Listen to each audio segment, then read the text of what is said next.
Guys, things are heating up in the corporate battle between Drake and the biggest players in the music industry. It used to be a 20v1, Drake versus every single rapper in the industry, but now the biggest streaming platform and the biggest record label have been added to Drizzy's op list. So let's dive into the legal battle between Drake and Spotify. Let's unpack everything Drake accused Spotify of and how Spotify has defended themselves in order to avoid a lawsuit from the King OVO. So why did Drake file this petition to begin with? Well, it was filed against Universal Music Group because he believed UMG had been actively sabotaging his reputation and career.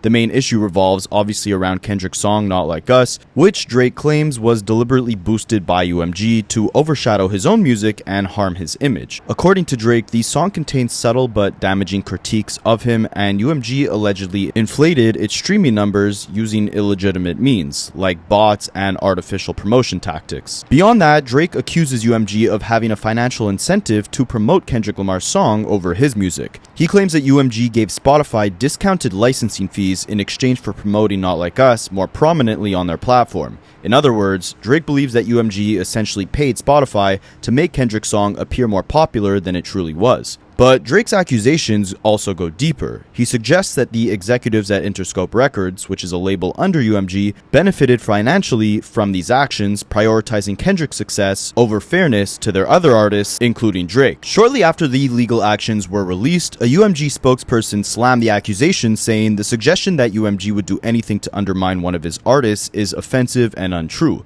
We employ the highest ethical practices in our marketing and promotional campaigns. No amount of contrived or absurd legal arguments in this pre-action submission can mask the fact that fans choose the music that they want to hear. Basically saying that no matter how many lawsuits Drake files, he can't hide the fact that Not Like Us was organically popular because people just flat out wanted to hear it more than Drake songs. But now, while UMG quickly responded to these petitions, Spotify remained silent. And if you guys don't remember, Drake's petitions against UMG extended to Spotify as he accused the platform of enabling and participating in practices that distorted the streaming industry's fairness and transparency.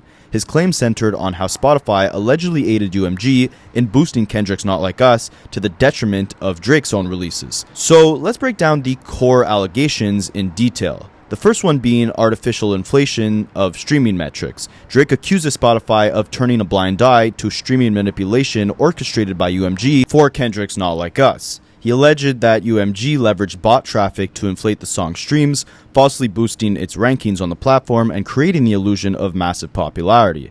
Drake's legal team claimed that Spotify's anti-fraud mechanisms were either ineffective or deliberately disabled to allow this to happen. For instance, Drake highlighted unusual streaming spikes for Kendrick's song during late hours when listener activity would normally decrease in key markets like the US. His team also cited irregular streaming activity in regions where Kendrick's music historically underperformed, suggesting that this was a part of a coordinated manipulation effort. Drake claimed that this gave Kendrick's music an unfair advantage on Spotify, particularly when compared to his own music. Another aspect of his allegations against Spotify was the favoritism that they showed in playlist placements. Another major accusation from Drake focused on Spotify's alleged bias in promoting Kendrick Lamar over him. He claimed that Not Like Us was given disproportionate exposure through Spotify's curated playlists, including high-profile lists like Rap Caviar and Today's Top Hits. He argued that such placement, combined with the prominent visibility on the app's homepage and banners, resulted from a calculated strategy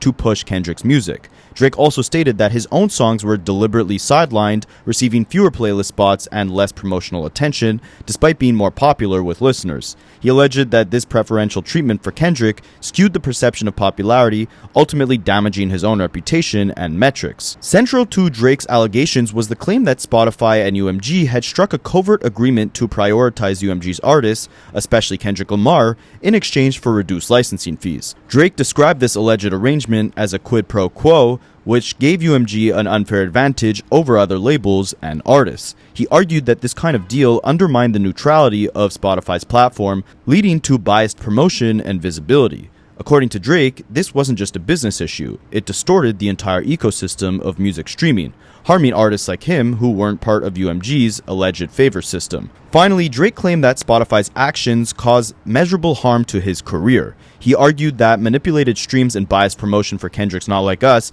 misled fans and industry stakeholders into believing that Kendrick was outperforming him.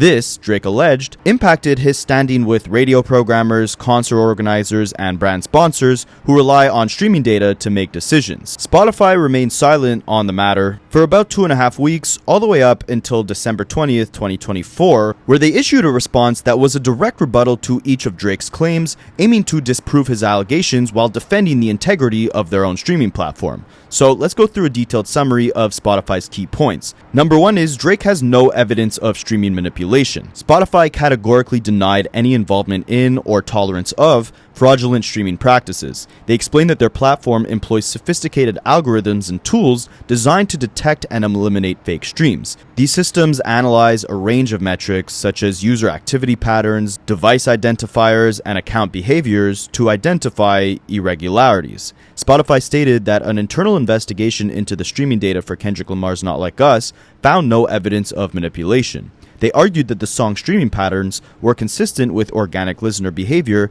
and could be explained by Kendrick's broad global appeal. For example, they noted that streaming activity from international markets might appear unusual when compared to US-centric patterns, but did not necessarily indicate any sort of fraud. Spotify also highlighted that their algorithms continuously monitor for suspicious activity, such as bots or automated plays. They emphasized that there was no selective enforcement of these systems and that all songs, regardless of artist or label, are subject to the same scrutiny. Spotify also addressed Drake's claims of playlisting bias by explaining their editorial and algorithmic processes. They stated that playlist placements are determined by a combination of data-driven insights and editorial decisions, prioritizing listener engagement and preferences. According to Spotify, Not Like Us earned its placement on playlists like Rap Caviar and Today's Top Hits due to the song's strong listener metrics, including play counts, saves, and shares. Regarding homepage banners and promotional campaigns, Spotify argued that these decisions are also influenced by listener demand and trends. They pointed out that Kendrick's Not Like Us was trending globally during its release period, making it a natural candidate for increased visibility. Spotify also mentioned that similar promotional efforts had been extended to Drake in the past, highlighting his history of dominant playlist placements and homepage features. Spotify rejected the idea that their promotional efforts for Kendrick's song were part of a broader conspiracy, stating that all such campaigns are guided by audience preferences and performance data. They also strongly refuted Drake's claim of a secret licensing deal with UMG. Drake again accused Spotify of taking a higher licensing fee in exchange of higher promotion for Not Like Us. Spotify, however, described their licensing agreements with record labels, including UMG, as standard industry contracts that do not involve specific promotional terms. Spotify explained that such agreements focus on royalties and rights management, not playlisting or marketing decisions. They also argued that the suggestion of a quid pro quo arrangement was speculative and unsupported by evidence. Spotify emphasized that their business model depends on maintaining trust with artists and labels, and they would not jeopardize this trust by favoring one party over another. A Spotify spokesperson had said, Spotify has no economic incentive for users to stream Not Like Us over any Drake tracks. Only one of Spotify for Artists' tools, Marquee, was purchased on behalf of the song for €500 to promote the track in France. Marquee is a visual ad that is disclosed to users as a sponsored recommendation, essentially saying that Kendrick's team did pay Spotify €500 to use one of their artist plans called Marquee, which is available to any artist, which essentially is something where you pay Spotify and they promote your song, the same way you could pay YouTube to air your ads before a video. Spotify used their response to reinforce their commitment to fairness and transparency. They highlighted their efforts to support independent artists through programs like the Spotify for Artists and Marquee program, and their focus on creating equal opportunities for all creators, regardless of label affiliation. They argued that Drake's accusations misrepresented the platform and undermined their mission to democratize music access. Spotify challenged Drake's assertion that their actions caused him financial or reputational harm, and they argued that his claims were speculative and not supported by concrete evidence. Spotify pointed out that Drake remains one of the platform's most streamed artists and has consistently received significant promotional support. They also noted that any perceived shifts in popularity between Drake and Kendrick Lamar could be attributed to natural listener preferences rather than platform interference. Spotify emphasized that they have no incentive to harm any artist's reputation or earnings, as their success depends on fostering a thriving and diverse music ecosystem. So basically, they came in with the same defense that UMG did, essentially stating that they have no incentive to promote Kendrick over Drake, and any sort of absurd discrepancies that Drake notices in the streaming data for Not Like Us versus his own diss tracks come solely from the fact that listeners have just naturally gravitated more towards Kendrick's song, which has in turn led it to be promoted more heavily on Spotify. If the song wasn't getting the massive natural viewership that it was, Spotify would have no incentive to plaster it all over every playlist and on their homepage. They're stating that when they investigated their internal databases for that song specifically, they noticed no unusual bodying activity. So not only were they not paid to add the song to all of their playlists, they also emphasized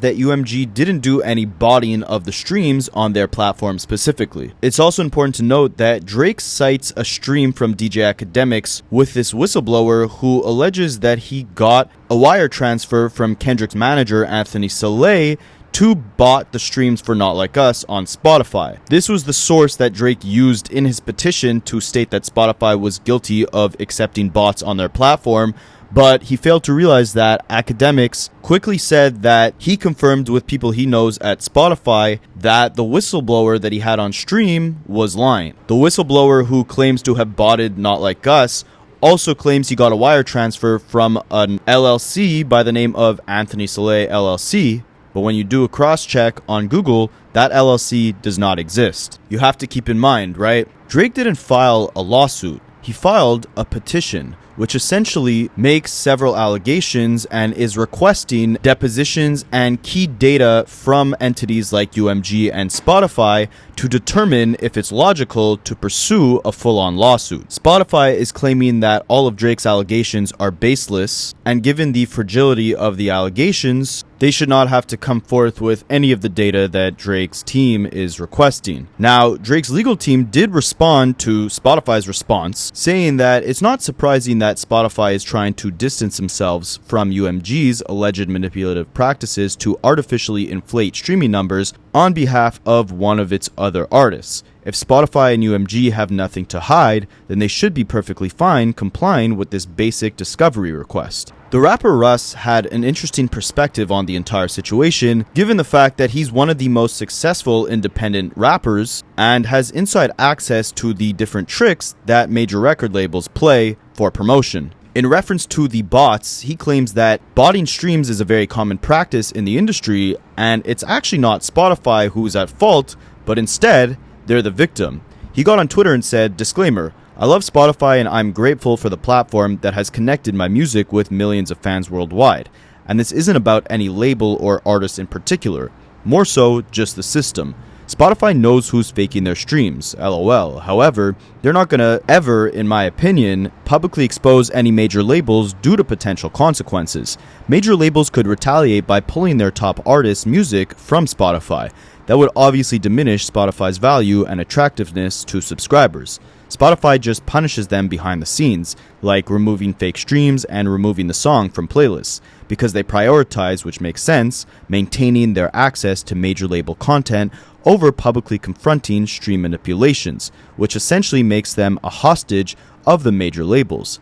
Basically, Spotify publicly outing major labels is a lose-lose for everyone. I know everyone loves to hate rich companies or rich anything, but to be honest, in this situation, Spotify is low-key the victim being held hostage by major record labels. As far as actions moving forward, it seems like it's business per usual, as Drake's team is confident that Spotify is trying to distance themselves from UMG in relation to the allegedly manipulative practices that UMG used to inflate streaming numbers on behalf of Kendrick on Spotify. They emphasize that they will keep it pushing in terms of requesting key information from both UMG and Spotify, and emphasizing that if both companies have nothing to hide, then they'll be perfectly fine with complying.